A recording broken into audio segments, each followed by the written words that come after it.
Habibi, kami persilahkan.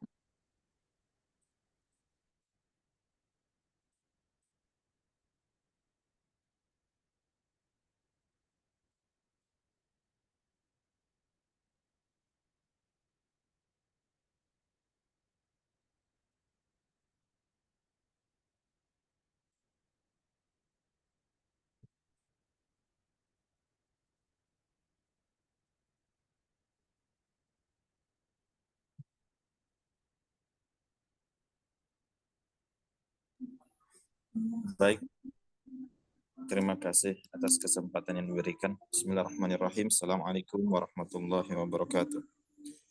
Alhamdulillah, Atau alhamdulillahirabbil alamin. Wa bihi nasta'inu ala umuri dunya waddin. Asyhadu an la ilaha illallah wahdahu la syarikalah wa asyhadu anna Muhammadan abduhu wa rasuluh. Raditu billahi rabban wa bil islami dina wa bi Muhammadin nabiyya wa rasulah. Rabbi shrah li sadri wa yassir li amri wahlul 'uqdatam min lisani yafqahu qawli. Terima kasih atas kesempatan yang telah diberikan kepada kami sebagai pemantik dalam diskusi mata kuliah sejarah tafsir Indonesia yang kali ini kami akan membawakan materi yakni Kiai Haji Soleh Darat. Maka terlebih dahulu kami sampaikan atau marilah kita bersama berdoa agar perkuliahan kita ini kita dapat menuai ilmu yang bermanfaat dan tentunya ilmu yang kita bahas pada malam hari ini dirahmati oleh Allah Subhanahu wa taala. Bismillahirrahmanirrahim. Ya ayyuhalladzina amanu idza qila lakum tafassahu fil majalis fafsahu yafsahillahu lakum wa idza qila anshuzu fanshuzu yarfa'illahu alladzina amanu minkum walladzina utul ilma darajah wallahu bima ta'maluna khabir. Jadi persoalan keilmuan sebetulnya banyak ayat-ayat yang Allah Subhanahu wa taala sampaikan, bahkan di dalam proses awal penurunan ayat ini Rasulullah diperintahkan untuk membaca Al-Alaq ayat 1 sampai 5. Kenapa?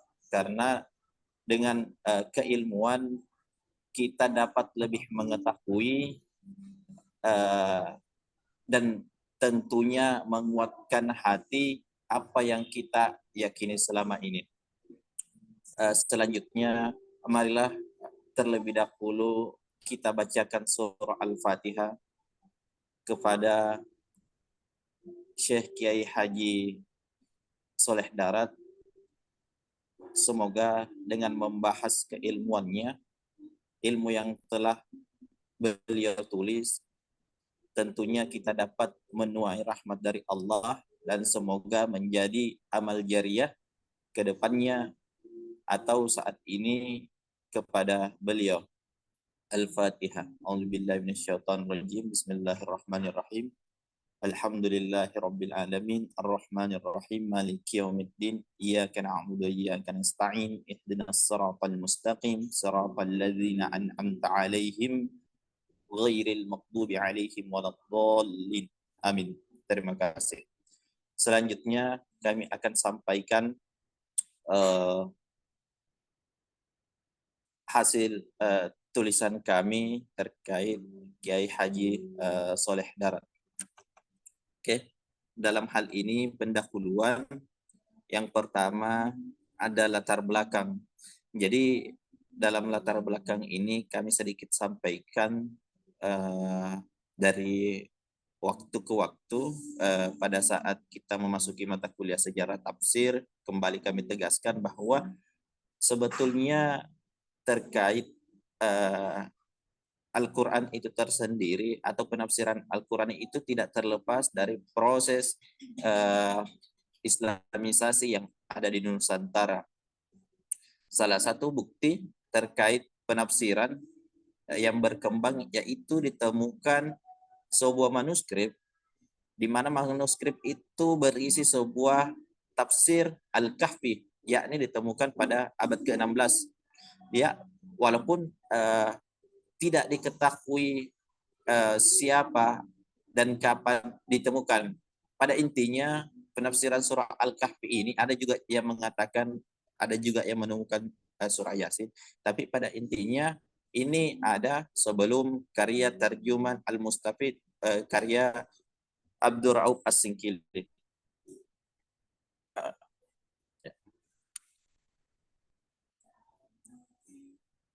Jadi selanjutnya perlu kami sampaikan juga bahwa asal muasal adanya tafsir ini yakni pada abad ke-19, ya, di mana awal mulanya ini sebetulnya pelarangan penerjemahan Al-Quran itu dilarang karena Indonesia pada saat itu telah menuai masa-masa sulit baik dari segi ekonomi maupun pendidikan, dikarenakan Nusantara pada saat itu dijajah oleh Belanda. Jadi untuk proses salah satunya untuk proses penyebaran Islam, salah satunya dengan membuat menulis terjemah Al-Quran itu sangat dilarang. Pada saat itu gubernur Belanda yaitu Jenderal C. Vitnaker Hodrich, ya, yang sangat melarang hal tersebut. Pada masa beliau, Kiai Haji Soleh Darat kerap kali mengikuti peperangan melawan kolonial Belanda. Hal ini dikarenakan ternyata bapak dari Kiai Haji Bapak Kiai Haji Darat, yakni Kiai Haji Umar, juga merupakan orang kepercayaan dari Pangeran Diponegoro. Pada wilayah pesisir atau saat ini kita kenal Pantura atau Pantai Utara di Jawa. Jadi orang kepercayaan yang dipegang oleh Pangeran Diponegoro adalah Kiai Haji Umar atau bapak dari Kiai Haji Soleh Darat. Jadi dalam rumusan masalah kami menggambarkan atau mencoba mendiskusikan terkait masalah yang diangkat, yakni pertama, bagaimana biografi Kiai Haji Soleh Darat. Yang kedua, bagaimana karakteristik dan metodologi penafsiran Kiai Soleh Darat dalam kitab Sabilul Abid Jauhar At-Tauhid. Yang ketiga, bagaimana karakteristik dan metodologi penafsiran Kiai Soleh Darat dalam kitab tafsir Faid Ar-Rahman.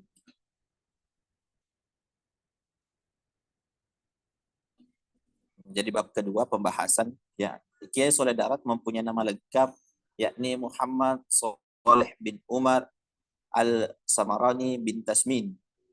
Ada beberapa pendapat terkait tempat lahir beliau. Pertama, ada yang mengungkapkan bahwa beliau dilahirkan di desa Bangsari, Jepara, Jawa Tengah. Pendapat kedua, lahir di Kedung Jumbleng, Kecamatan Mayong, Jepara. Sebagian ulama berpendapat untuk pendapat kedua, karena juga disampaikan oleh kiai yang sezaman dengan beliau, yakni Kiai Abdullah, yang menyatakan sekampung dengan Kiai Soleh Darat. Begitu pula dengan tanggal lahirnya yang masih abstrak oleh beberapa literatur yang kami telusuri.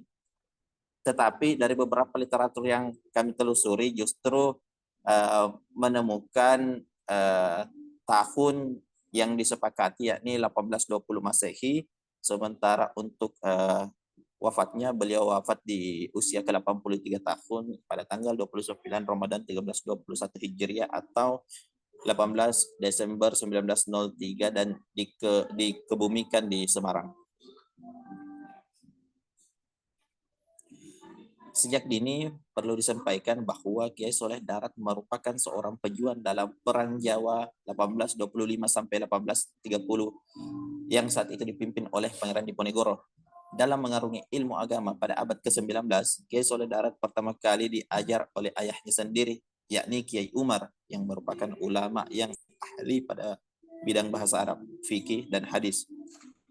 Setelah merasa mempunyai bekal, Kiai Soleh Darat mulai berkelana ke belahan dunia untuk mendapatkan guru-guru atau kiai ahli pada bidang agama sebagai manifestasi murid yang menimba ilmu. Di antaranya Kiai Haji Muhammad Syahid Pati, Kiai Haji Muhammad Saleh bin Asnawi Kudus, Kiai Ishak Darmawan,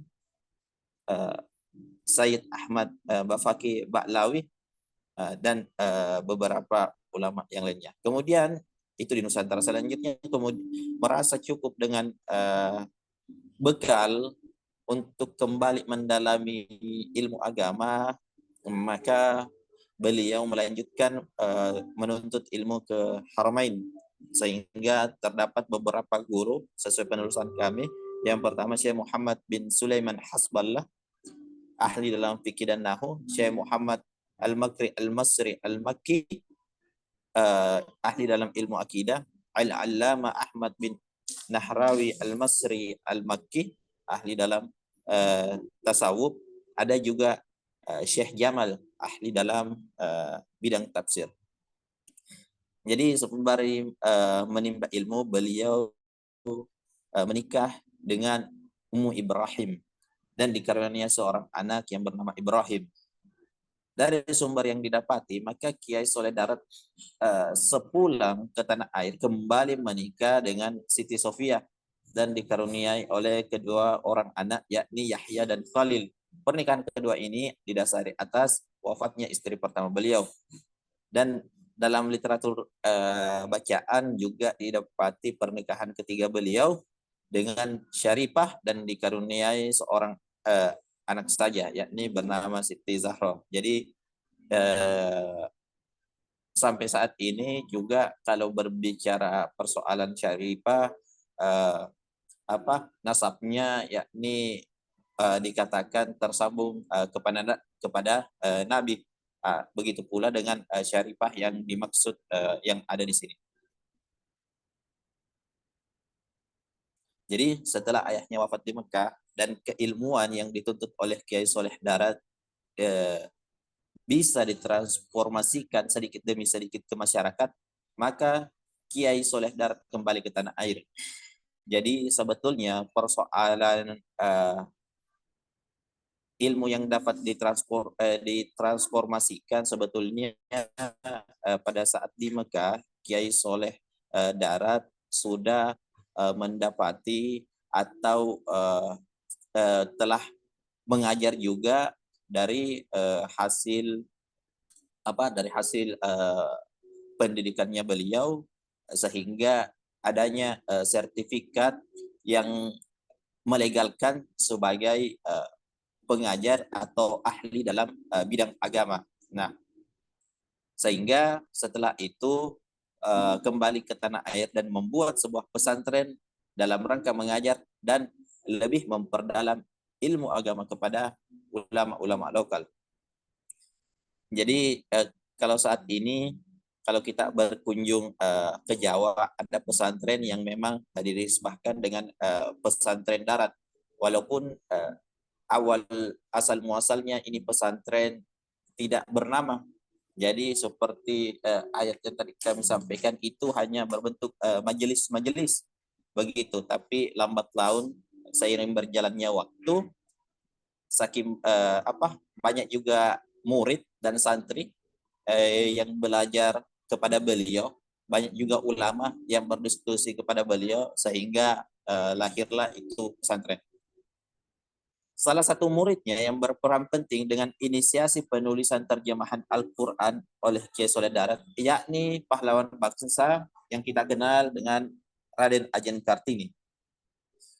Raden Ajeng Kartini meminta agar Al-Quran diterjemahkan karena menurutnya tidak ada gunanya membaca kitab jika maknanya tidak diketahui. Tetapi kolonial Belanda pada saat itu melarang penulisan terjemahan Al-Quran, sehingga untuk menghindari kecurigaan ini maka Kiai Soleh Darat menulis terjemahan Al-Quran dengan tulisan Arab Gundul, atau Arab Pegon. Kitab ini diberi nama Kitab Faid Ar-Rahman, yang selanjutnya beliau hadiahkan kepada Raden Ajeng Kartini saat menikah dengan Bupati Rembang RM Joyodiningrat.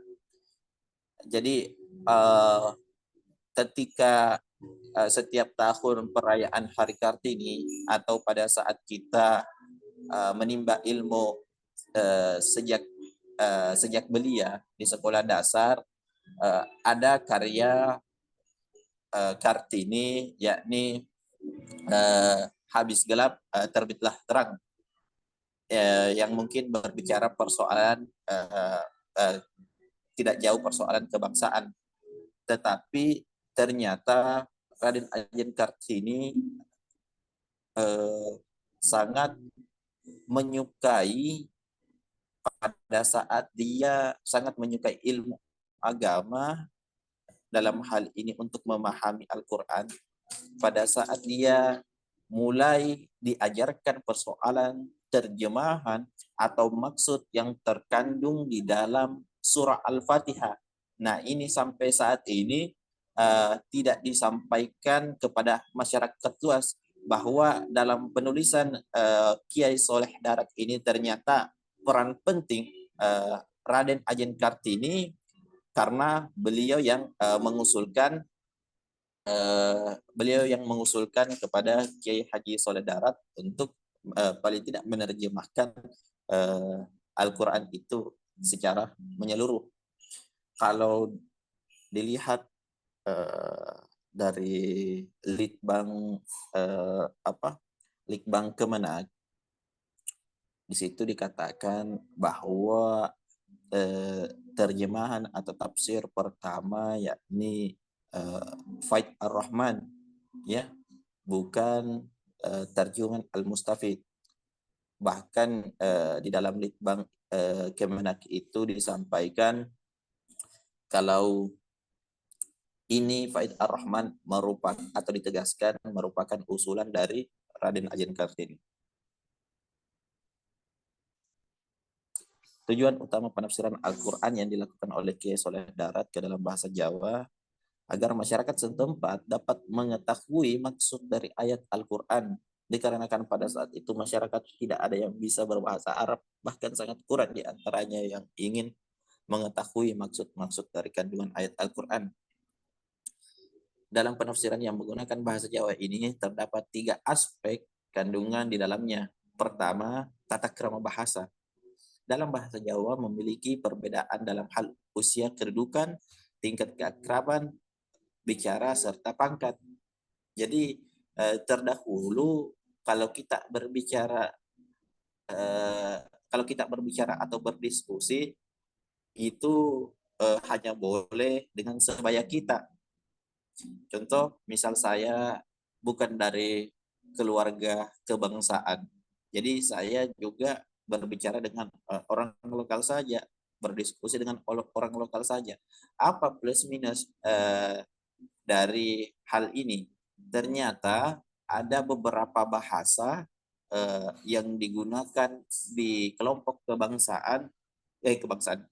kebangsawanan dan tidak digunakan atau justru kebingungan jika didengar oleh masyarakat lokal, sehingga Kiai Haji Soleh Darat membuat terjemahan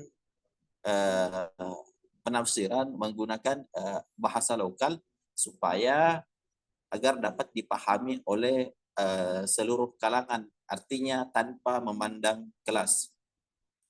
Kedua, ungkapan tradisional Jawa itu seperti ungkapan dan peribahasa yang mana ciri khas dalam tafsir Jawa yang menunjukkan prinsip hidup orang Jawa dalam memberikan nasihat dan tingkah laku.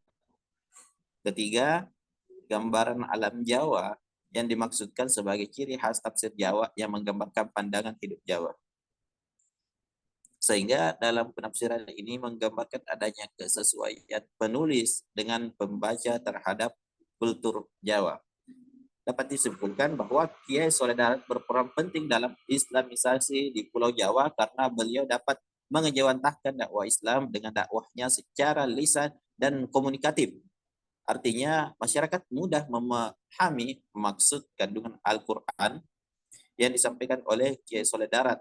Selanjutnya dengan menerjemahkan kitab-kitab seperti Al-Hikam ke dalam bahasa Jawa. Maka terdapat maksud yang disampaikan dengan mengedepankan akulturasi dengan bahasa lokal. Karena Jawa menjadi bahasa Jawa orang pesisir. Penerjemahan yang dilakukan oleh Kiai Soleh Darat ini merupakan sebuah cara dalam mengembangkan peradaban pendidikan dan nilai-nilai Islam di tanah Jawa. Jadi karya-karya Kiai Soleh Darat ada beberapa yang kami masukkan dalam makalah, ya. Majmuat al-syariat al-kifayat li al-awam, kitab fikih yang ditulis dengan bahasa Jawa berhuruf Arab Pegon. Ada juga Kiai Soleh Darat juga mahir menerjemahkan atau sering menerjemahkan kitab-kitab Arab ke bahasa Jawa agar masyarakat lokal juga bisa mengetahui maksud-maksud yang ada yang termaktub di dalam kitab bahasa Arab. Contoh tadi itu Al-Hikam yang diterjemahkan. Ada juga kitabnya Faid Ar-Rahman. Ada juga Sabilul Abid Jauhar At-Tauhid. Ya, selanjutnya kita masuk ke karakteristik dan metodologi penafsiran Kiai Soleh Darat dalam kitab Sabilul Abid Jauhar At-Tauhid. Sebetulnya ini merupakan karya Kiai Soleh Darat yang mulai ditulis pada hari Jumat pertama bulan Rabiul Awal yang tidak diketahui tanggalnya. Namun penyelesaian tulisan ini pada Rabu 20 Rajab 1315 Hijriah atau bertepatan 1 Juli 1902 Masehi yang diperoleh dari Kiai Fauzan Tarsono Batam. Kitab ini merupakan terjemah dari kitab Jauhar Tauhid karya Ibrahim Al-Liqani. Kiai Soleh Darat mengalihbahasakan kitab ini ke dalam bahasa Jawa atau Arab Pegon alih-alih agar masyarakat lokal dapat memahami kandungan dari kitab Jauhar At-Tauhid. Secara umum, kandungan dari kitab Sabilul Abid Jauhar At-Tauhid terdapat 3 garis besar pokok inti masalah, yakni ilmu tauhid, ilmu tasawuf, dan ilmu fikih. 3 pokok kajian ini sangat relevan dengan kondisi pada masa itu di Pulau Jawa, di mana kebanyakan orang awam tidak mau memahami Al-Quran, tidak mengerti bahasa Arab, dan masih kebanyakan menganut paham animisme dan dinamisme. Tulisan penerjemahan yang dilakukan oleh Kiai Soleh Darat dalam rangka mengembalikan marwah ketauhidan dan peribadatan sesuai dengan tuntunan Al-Quran. Salah satu pokok pembahasan yaitu tauhid. Maka Kiai Soleh Darat menguraikan terkait keimanan, sifat-sifat Allah, kekufuran, pelaku dosa besar, pelaku dosa kecil. Ini contoh kitab Sabilul Abid Jauhar At-Tauhid.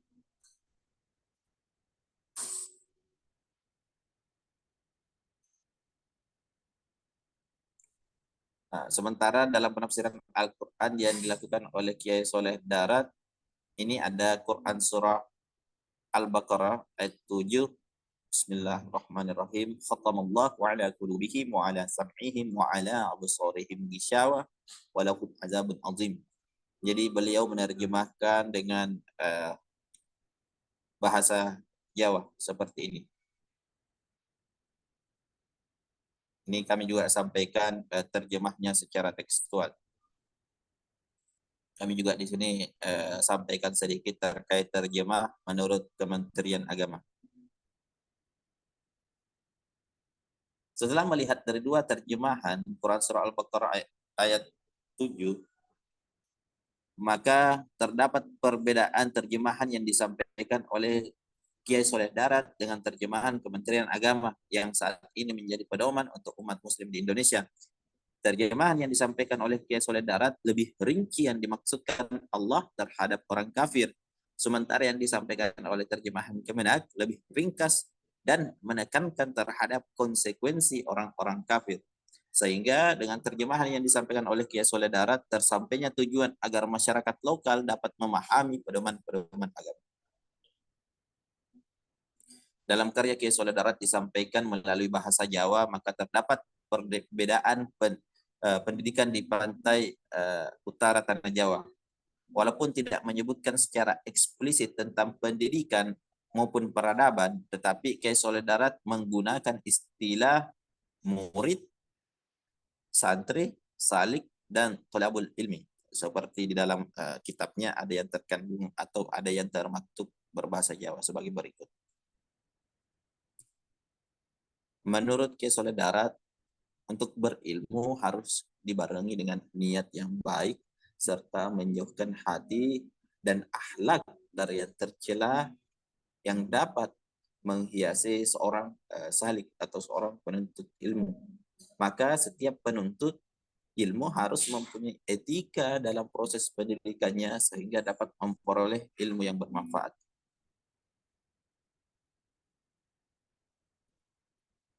Pada kutipan lainnya ditemukan dari Abdul Mustaqim bahwa Kiai Soleh Darat pernah juga menyampaikan ini dalam terjemah Sabil Abid.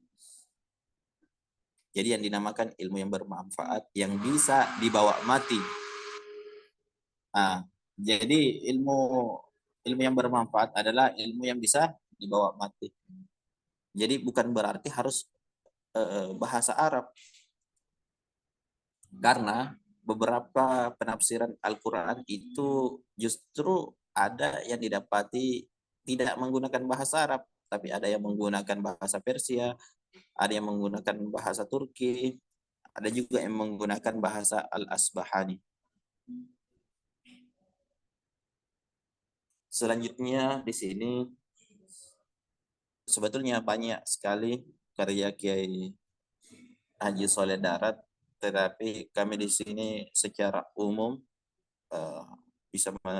hanya bisa menyampaikan dua, yakni yang kedua karya tafsirnya Faid Ar-Rahman.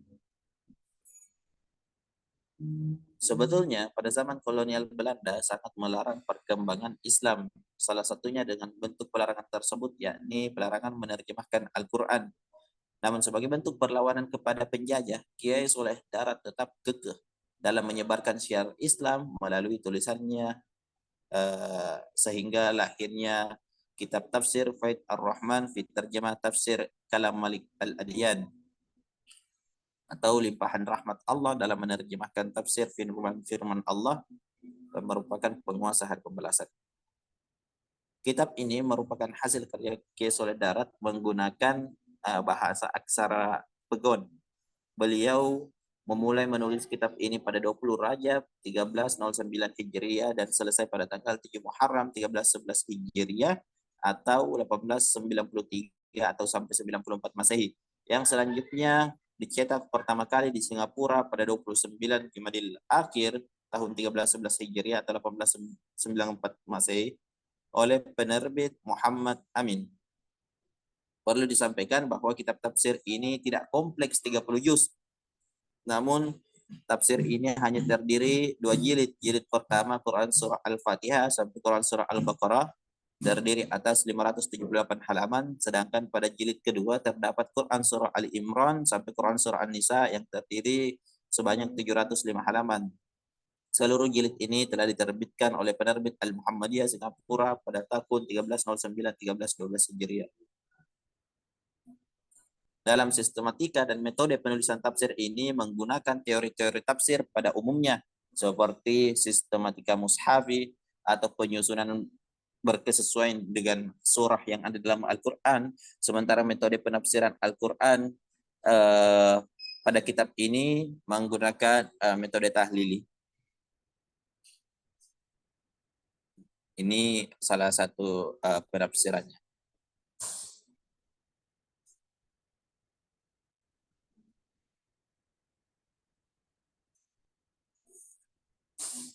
dalam metode penafsirannya, Kiai Soleh Darat menampilkan ayat-ayat Al-Quran. Selanjutnya, ayat-ayat tersebut diletakkan dalam garis kotak tanpa disertai nomor ayat. Setelah itu, diterjemahkan Al-Quran menggunakan bahasa Jawa. Tetapi sering juga didapati kosakata Al-Quran yang sengaja beliau tidak terjemahkan oleh Kiai Soleh Darat, seperti kata golib, kata nisyan. Setelah menerjemahkan, selanjutnya Kiai Soleh Darat menafsirkan ayat secara makna tekstual dan juga menafsirkan Al-Quran dengan makna isyari yang didahului dengan kata makna isyari. Jadi ada bagian khusus setelah menafsirkan Al-Quran menggunakan secara maknawi, juga ada bagian khusus penafsiran Al-Quran secara syar'i. Sementara terkait karakteristik yang menonjol dari kitab Faid Ar-Rahman, pertama, Kiai Soleh Darat menonjolkan lokalitasnya menggunakan bahasa Arab Pegon yang erat kaitannya terhadap proses Islamisasi di pesisir Jawa. Kedua, menggunakan bahasa yang disebutkan oleh Kiai Soleh Darat sebagai bahasa Al-Jawiyah Al-Markiyah, atau bahasa Jawa yang digunakan dalam keseharian orang Jawa agar dapat mudah dimengerti oleh siapapun tanpa mengenal kelas. Sementara dalam corak tafsir yang digunakan ditegaskan sendiri oleh beliau, Kiai Soleh Darat, menggunakan tafsir isyari. Jadi dalam muqaddimah kitab ini ada yang disampaikan Kiai Soleh Darat. Artinya tidak boleh menafsirkan Al-Quran dengan isyari atau asrari sebelum mengetahui penafsiran zahirnya seperti tafsir Jalalain. Sehingga dapat disimpulkan bahwa dalam penulisan kitab tafsir Faid Ar-Rahman maka ditulis berbahasa Jawa atau Arab Pegon dengan sistematika mushafi, menggunakan metode penafsiran tahlili dan bercorak tafsir isyari. Hadirnya kitab tafsir ini menjadi jembatan masyarakat pesisir Jawa dalam mendalami agama Islam serta sebagai semangat baru dalam menerjemahkan Al-Quran, karena pada saat itu sangat kuat larangan terhadap penulisan makna Al-Quran, terlebih lagi persoalan penafsirannya. Mungkin itu yang bisa kami sampaikan. Selanjutnya mungkin kami persilahkan kepada teman atau peserta Ibu Lutfia untuk bertanya sebelum kita melihat atau tak beralih pada makalah kedua, atau seperti apa? Ya, kami kembalikan ke moderator. Mungkin makalah selanjutnya dulu dipaparkan supaya sebentar sisanya tinggal diskusi. Oke. Baik, selanjutnya pemakalah selanjutnya akan dibawakan oleh saya sendiri, yakni Lutfi Hilmi, dengan tema judul makalah yakni tentang karakteristik dan metodologi Andre Gurun Asad. Izin share screen. Oke.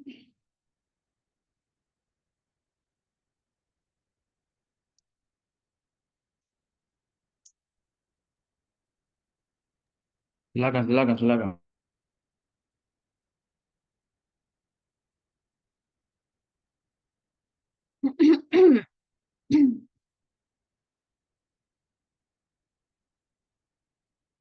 Oke, baik, terima kasih. Mungkin sudah terlihat. Untuk mempersingkat waktu, akan kami bahas terkait karakteristik serta metodologi dari kedua ulama dari Kota Daeng, yakni Andre Gurunta Ambok Dale dan juga Andre Gurunta